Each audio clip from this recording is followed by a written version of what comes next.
7th class. बच्चों अपनी हिंदी की बुक निकाल लीजिए। वसंत। वसंत में आज हम पढ़ेंगे पाठ 5, मिठाई वाला। तो बच्चों, आपने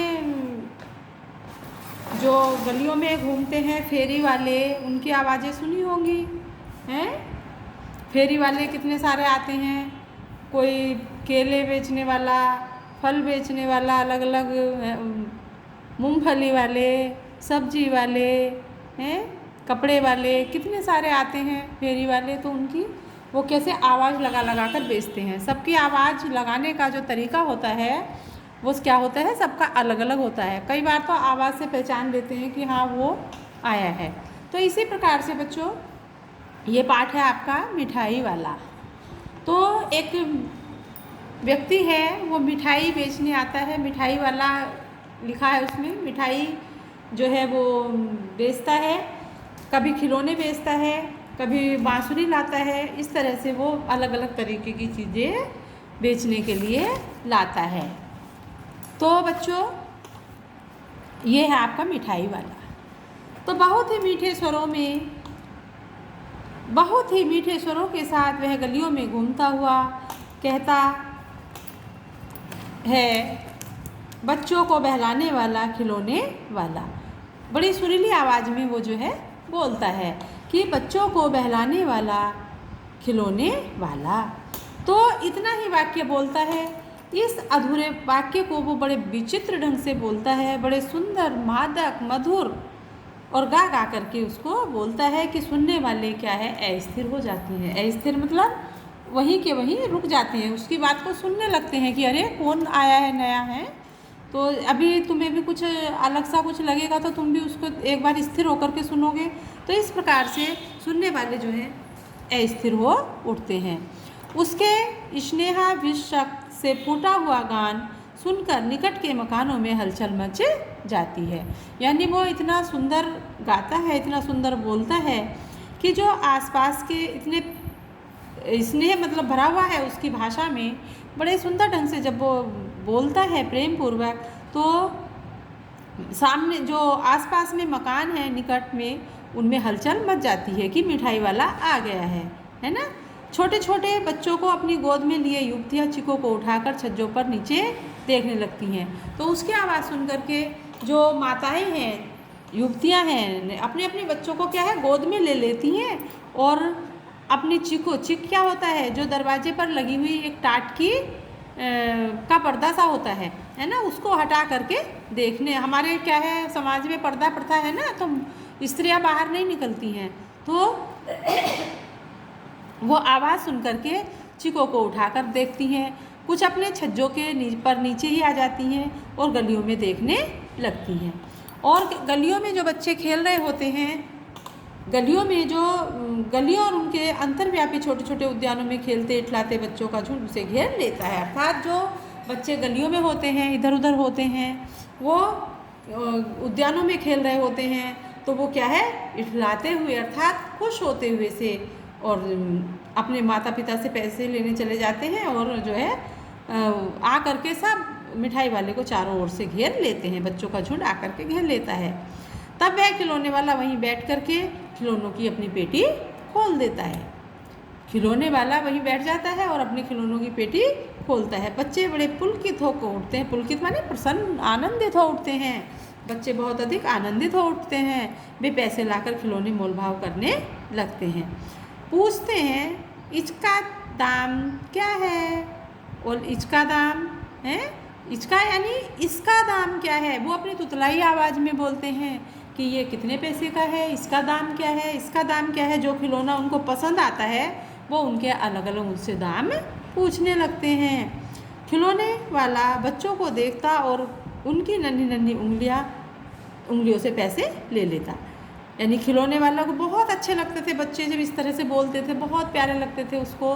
तो वो उनकी नन्ही नन्ही उंगलियों से पैसे ले लेता था और उन्हें उनकी इच्छा अनुसार, जैसा कहता था ये हमको नीला वाला चाहिए, उसको पीला चाहिए, जैसे जिसको जो पसंद आता था वो खिलौने उनको दे देता था उनकी इच्छा अनुसार। खिलौने लेकर के बच्चे उछलने कूदने लगते और तब फिर खिलौने वाला उसी प्रकार कहता, बच्चों को बहलाने वाला खिलौने वाला। तो बच्चे खिलौने लेकर के प्रसन्न हो जाते थे और चले जाते थे। तो खिलौने वाला भी क्या है, वहाँ से चला जाता था दूसरी जगह पर और बोलता हुआ कैसे, बच्चों को बहलाने वाला खिलौने वाला। सागर की हिलोर की तरह उसका यह मादक गान गली भर के मकानों में इस ओर से उस ओर लहराता हुआ पहुँचता, जैसे खिलौने वाला आगे बढ़ जाता।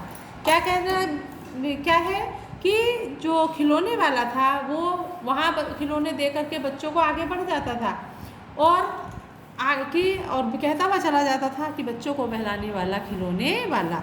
जब वो बोलता था अपने मादक स्वर में, अपनी मधुर आवाज़ में, तो ऐसा लगता था कि जैसे किसी सागर में हिलोरें चल रही हों, है ना। सागर में जो लहरें चलती हैं, हिलोर लहर, सागर की हिलोर यानी सागर की लहरों के समान जो है वो गलियों में और मकानों में, एक मकान से दूसरे मकान में, एक गली से दूसरी गली में लहराता हुआ और खिलौने बेचता हुआ आगे बढ़ जाता था। राय विजय बहादुर के बच्चे भी एक दिन खिलौने लेकर घर आए और वे बच्चे थे चुन्नू और मुन्नू। किसके बच्चे थे ये? राय विजय बहादुर के, है ना। बच्चों का नाम क्या था? चुन्नू और मुन्नू। चुन्नू जब खिलौने ले आया तो बोला, मेला कैचा सुंदर ले, यानी कि मेरा खिलौना कितना सुंदर है। वो ऐसे बोल रहा था अपनी तोतलाती वाणी में। अच्छी लगती है ना बच्चों ये छोटी जो ये तोतली भाषा बच्चों के मुंह से, है ना। मुन्नू बोल देखो मेला कैचा सुंदर ले, है ना। तो मुन्नू कह रहा है कि और देख लो कि मेरा कितना सुंदर है, मेरा भी तो कैसा सुंदर लग रहा है खिलौना। यानी दोनों अपने अपने खिलौनों की तारीफ कर रहे थे और बच्चे खेल रहे थे।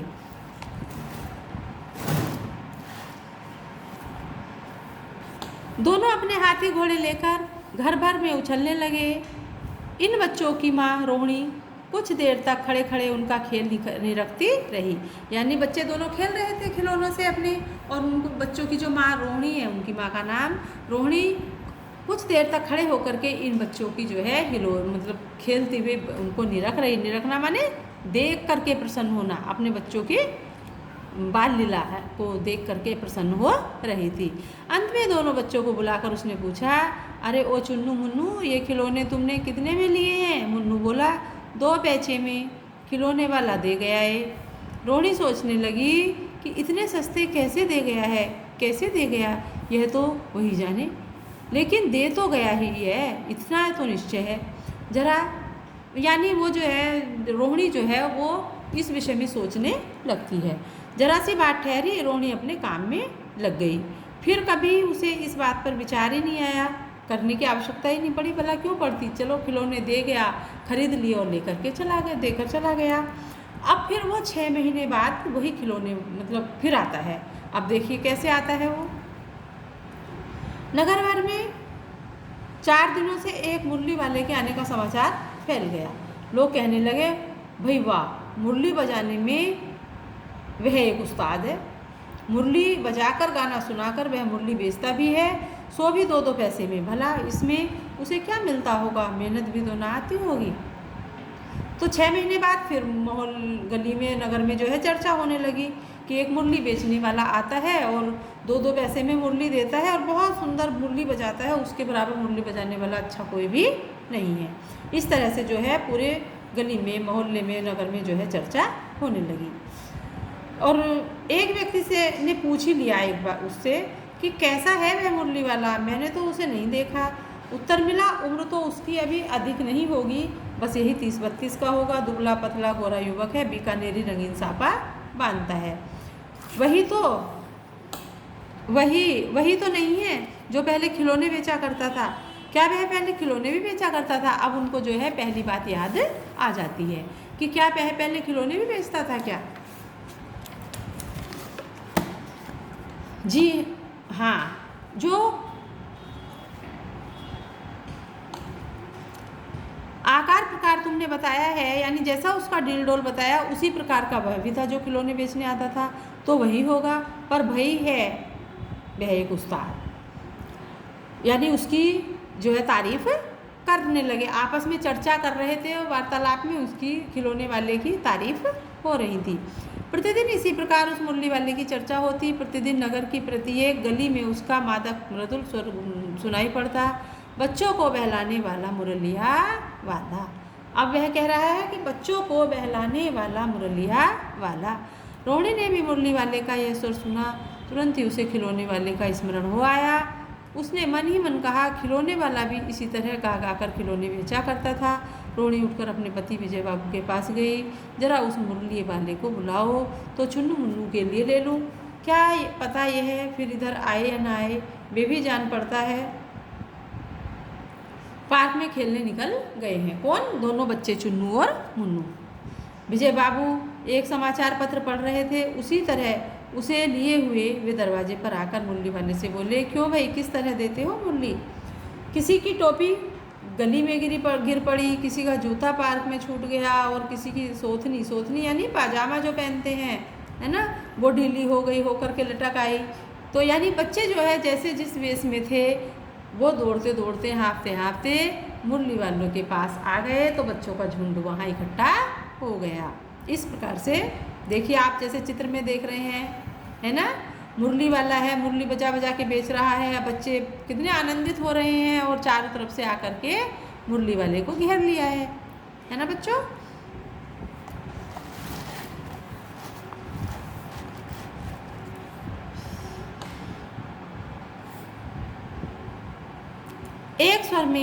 एक स्वर से सब बोल उठे, अम्बी लेंदे मुरली, अम्बी लेंदे मुरली। यानी सब जो है एक साथ बोल रहे हैं, अम्बी लेंदे मुरली, अम्बी लेंदे मुरली, यानी कि हम भी मुरली लेंगे और हम भी लेंगे। सभी खरीदने के लिए बोल रहे हैं। मुरली वाला हर्ष से गदगद होगा। हर्ष माने आनंद से, आनंदित हो उठा मुरली वाला बच्चों को देख करके। बोला, सबको देंगे भैया, लेकिन जरा रुको, ठहरो, एक एक को देने दो। अभी इतनी जल्दी हम कहीं लौट नहीं जाए, थोड़े जाएंगे, बेचने ही तो आए हैं। सबको मुरली दे करके जाएंगे। पूरी 57 है, उसने अपनी गिनती भी बताई थी कि पूरी 57 है, सबको मुरली दे करके जाएंगे। हाँ बाबूजी, क्या पूछते हो? यानी अब जो मुरली वाला बच्चों को रोक करके उनसे पूछता है विजय बाबू से कि हाँ बाबूजी, क्या पूछते हो? आपने कितने में दी? दी तो वैसे 3-3 पैसे के हिसाब से है, पर आपको 2-2 पैसे में ही दे दूँगा। विजय बाबू भीतर बाहर दोनों रूपों में मुस्कुरा दिए और मनी मन कहने लगे, कैसा है, देता तो सबको इसी भाव से है, पर मुझ पर उल्टा एहसान लाद रहा है। फिर बोले, तुम लोगों की झूठ बोलने की आदत होती है, देते होंगे सभी को 2-2 पैसे में, पर एहसान का बोझा मेरे ऊपर लाद रहे हो।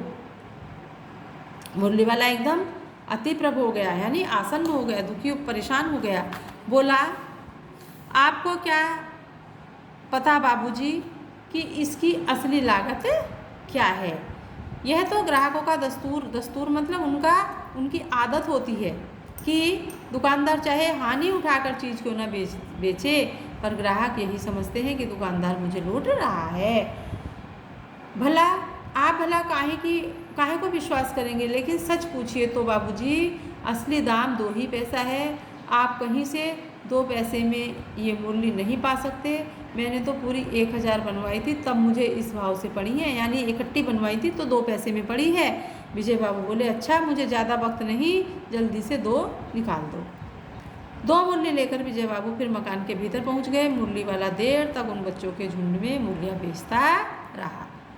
उसके पास कई रंग की मुरलियाँ थी। बच्चे जो रंग पसंद करते, मुरली वाला उसी रंग की मुरली निकाल करके बच्चों को दे देता था।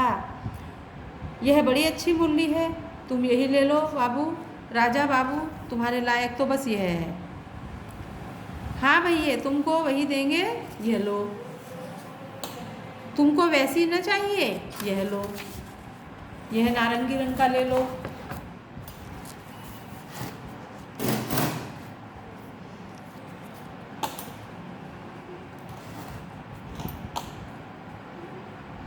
ले आए पैसे, अच्छा यह लो, तुम्हारे लिए है। यानी सबको जो है अलग अलग निकाल करके जो जैसी पसंद कर रहा था, मुरली वाला मुरली निकाल करके दे रहा था। मैंने पहले से ही ये ये तुम्हारे लिए है, मैंने पहले से ही निकाल कर रखी थी। तुमको पैसे नहीं मिले, तुमने अम्मा से ठीक तरह मांगे ना होंगे। धोती पकड़कर पैरों में लिपट कर अम्मा से पैसे मांगे जाते हैं। तो इस तरह से जो है उनसे बच्चों से बातें कर रहा था। बाबू हाँ फिर जाओ, अब की बार मिल जाएंगे। दुअन्नी है तो क्या हुआ, पैसे वापस लो। ठीक हो गया ना हिसाब, मिल गए पैसे। देखो मैंने तरकीब बताई। अच्छा अब तो किसी को नहीं लेना है, सब ले चुके। तुम्हारी माँ के पास पैसे नहीं हैं, अच्छा तो ये तुम भी ले लो। अच्छा तो अब मैं चलता हूँ। यह इस तरह मुरली वाला फिर आगे बढ़ गया, सबको मुरली बेच करके, और मुरली वाला आगे बढ़ गया।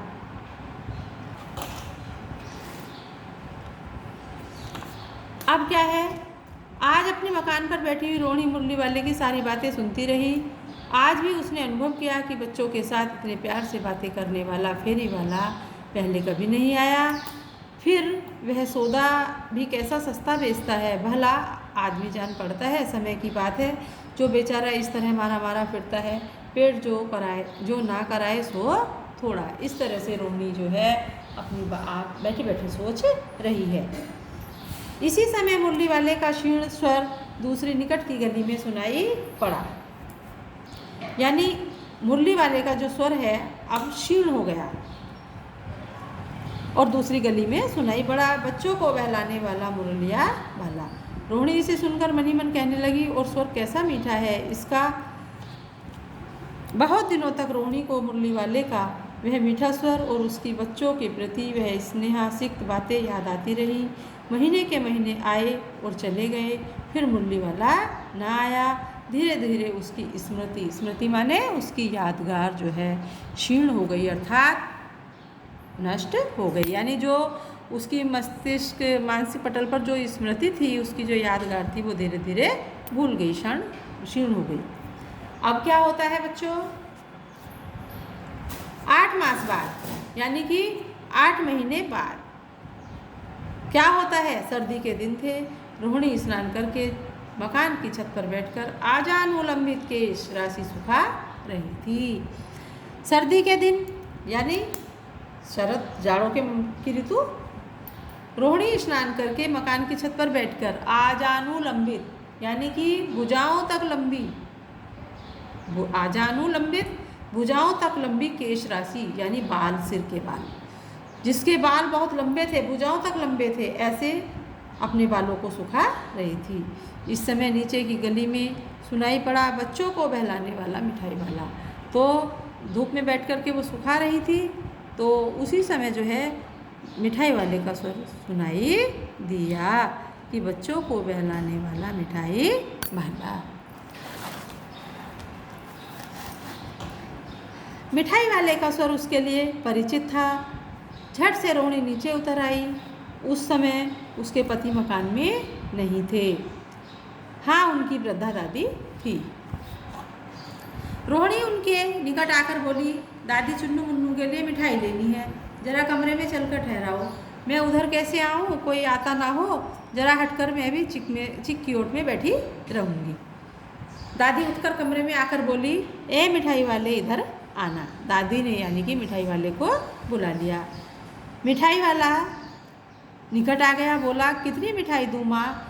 ये नए तरह की मिठाइयाँ हैं, रंग बिरंगी, कुछ कुछ खट्टी, कुछ कुछ मीठी, जायकेदार, बड़ी देर तक मुंह में टिकती हैं, जल्दी नहीं घुलती, बच्चे बड़े चाव से चूसते हैं। इन गुणों के सिवा ये खांसी भी दूर करती हैं। कितनी दूँ? चटपटी गोल पहलदार गोलियाँ हैं और पैसे की 16 देता हूँ। यानी उसने अपनी जो मिठाई थी उसकी विशेषता बता करके कहा कि मैं एक पैसे में 16 देता हूँ।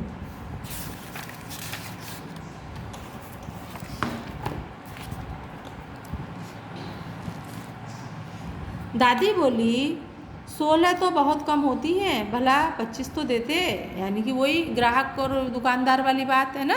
वो 16 दे रहा था, लेकिन दादी को फिर भी महंगी लग रही थी। दादी ने अपनी बात रटी कि नहीं वही 25 तो दो, 16 तो बहुत कम है। तो मिठाई वाला नहीं दादी, अधिक नहीं दे सकता, इतना भी देता हूँ। यह अब मैं तुम्हें क्या खैर मैं अधिक नहीं दे सकूँगा, कि आप ले लो या मत लो, मैं अभी अधिक नहीं दे सकूँगा। रोहिणी दादी के पास ही थी, बोली दादी फिर भी काफ़ी सस्ता दे रहा है, 4 पैसे की ले लो, यह रहे पैसे। तो रोहिणी बताती है कि दादी सस्ता ही दे रहा है, आप ले लो 4 पैसे की। मिठाई वाला मिठाई गिनने लगा, तो 4 की दे दो, अच्छा 25 नहीं सही 20 ही दे दो। अरे हाँ, मैं बूढ़ी हुई, मोल भाव अब मुझे ज़्यादा नहीं करना आता है, आता भी नहीं है। कहते हुए दादी के पोपले मुंह में जरा सी मुस्कुराहट फूट निकली। यानी दादी का पोपला मुंह, पोपले का मतलब क्या है, दादी के मुंह में दांत नहीं थे, ओठ जो है, मुंह जो है उनका अंदर घुस गया था, तो उसको कहते हैं पोपला मुंह। किसी बूढ़े व्यक्ति का, दादी जी का आपने देखा होगा है बच्चों, तो इसी तरह से दादी जी का पोपला मुंह हो गया था उनका। रोहिणी ने दादी से कहा, दादी इससे पूछो तुम शहर में और कभी भी आए थे क्या, या पहली बार आए हो, यहाँ के निवासी तो तुम हो नहीं। दादी ने इस कथन को दोहराने की चेष्टा की ही थी कि मिठाई वाले ने उत्तर दिया, पहली बार नहीं, और भी कई बार मैं यहाँ आ चुका हूँ। रोहिणी चिक्की आड़ से बोली, पहले यही मिठाई बेचते थे या कोई और चीज़ लेकर के आए थे? मिठाई वाला हर्ष, संशय और विस्मय आदि भावों में डूबकर बोला, इससे पहले मुरली लेकर आया था और उससे पहले खिलौने लेकर के आया था। यानी उसने बता दिया कि इससे पहले मैं मुरली लाया था, उससे पहले खिलौने लाया था, मैं पहले भी यहाँ आ चुका हूँ। रोहिणी का अनुमान ठीक निकला। अब तो वह उससे और भी कुछ बातें पूछने लगी, अस्थिर हो उठी। वह बोली, इन व्यवसायों में भला तुम्हें क्या मिलता होगा? यानी उसकी जानकारी देती है कि ये तुम बेचते हो, इनसे तुम्हें क्या मिलता होगा, कैसे गुजारा करते हो? वह बोला, मिलता भला क्या है, यही खाने भर को मिल जाता है, कभी नहीं भी मिलता, पर हाँ संतोष, धीरज और कभी कभी असीम सुख जरूर मिल जाता है, और यह मैं चाहता भी हूँ। क्या कहता है मुरली वाला, मिठाई वाला, कि मिलता तो कुछ नहीं है इसमें, रोजी रोटी मेरी कुछ नहीं चलती, कभी खाने भर का मिल जाता है और कभी नहीं भी मिलता, लेकिन मुझे क्या है, परम संतोष मिलता है, धैर्य मिलता है और असीमित सुख मिल जाता है, और मुझे यही चाहिए, मैं इसी की जो है ज़रूरत समझता हूँ। सो कैसे, यह भी बताओ। अब व्यर्थ उन बातों की चर्चा क्यों करूं, उन्हें आप जाने ही दें, उन बातों को सुनकर आपको दुख होगा। कौन कह रहा है ये? मिठाई वाला कह रहा है कि अब फालतू की बातें मैं क्यों करूं, क्योंकि मेरी बात सुन करके आपको भी दुख होगा, इसलिए जाने ही दीजिए, मत सुनिए मेरी बातें, ऐसा वो कहता है। जब इतना बताया है तब और भी बता दो, बहुत उत्सुक है, तुम्हारा हर्जा ना होगा, मिठाई में और भी ले लूँगी। तो क्या कहती है रोहिणी कि जब आपने इतना बताया है तो और भी बता दो, हम तुम्हारी मतलब मैं तुम्हारी बात सुनने के लिए उत्सुक हूँ, तुम्हारा हर्जा ना हो, यानी तुम्हारा कोई भी नुकसान नहीं होगा। यदि तुम मुझे अपनी बात बता दोगे तो तुम्हें कोई नुकसान नहीं होगा। और रही बात मिठाई की, तो मैं मिठाई और भी दे दूँगी।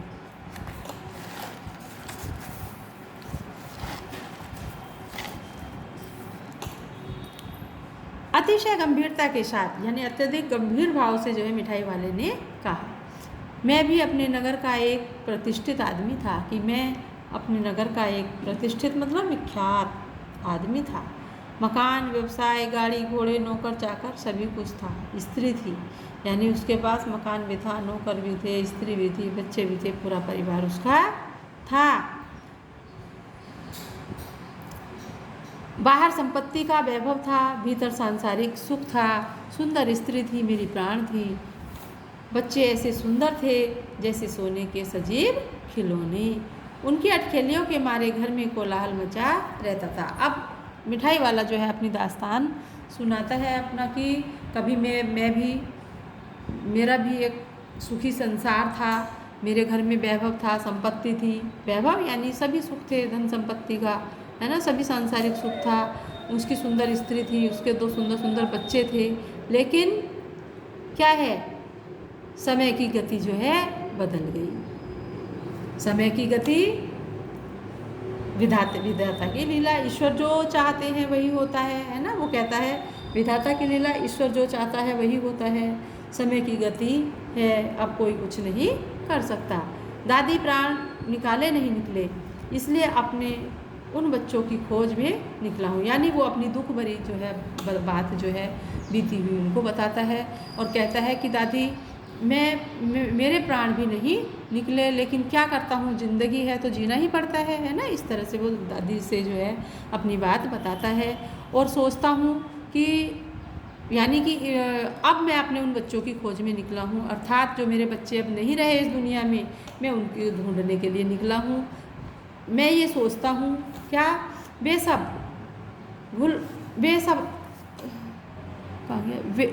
अंत में होंगे तो यहीं कहीं होंगे। यानी कहता है कि वे सब होंगे तो यहीं कहीं होंगे, आखिर कहीं न जन्मे होंगे, कहीं तो जन्मे होंगे। यानी कि मेरे जो बच्चे मर गए हैं, मर करके उन्होंने कहीं तो जन्म लिया ही होगा।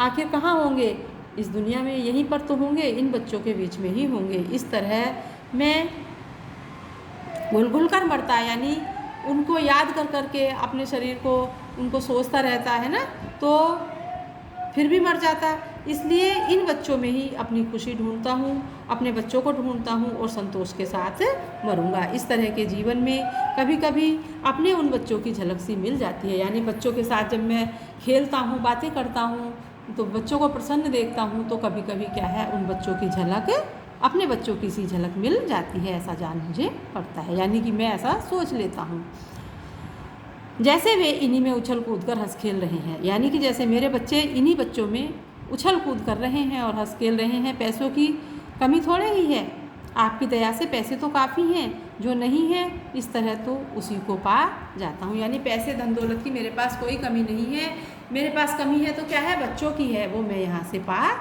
लेता हूँ। रोहिणी ने अब मिठाई वाले की ओर देखा, उसकी आंखें आंसुओं से तर हैं। इसी समय चुन्नू मुन्नू आ गए। रोहिणी ने लिपट कर उनका आंचल पकड़कर बोले, अम्मा मिठाई। मुझसे लो, यह कहकर तत्काल कागज़ की 2 पुड़ियाँ मिठाइयों से भरी मिठाई वाले ने चुन्नू मुन्नू को दे दी। रोहिणी ने भीतर से पैसे फेंक दिए। मिठाई वाले ने पेटी उठाई और कहा, अब इस बार ये पैसे ना लूँगा। दादी बोली, अरे ना, अपने पैसे लिए जा भाई। तब तक आगे फिर सुनाई पड़ा उसी प्रकार मादक मृदुल स्वर में, बच्चों को बहलाने वाला मिठाई वाला। तो ये है बच्चों उस मिठाई वाले की कहानी। आपको समझ में आई होगी, पढ़ करके अच्छा लगा होगा। इसको दोबारा से तुम पढ़ना है ना, और समझ के पढ़ना। तो ये आपका पूरा हो गया बच्चों, धन्यवाद।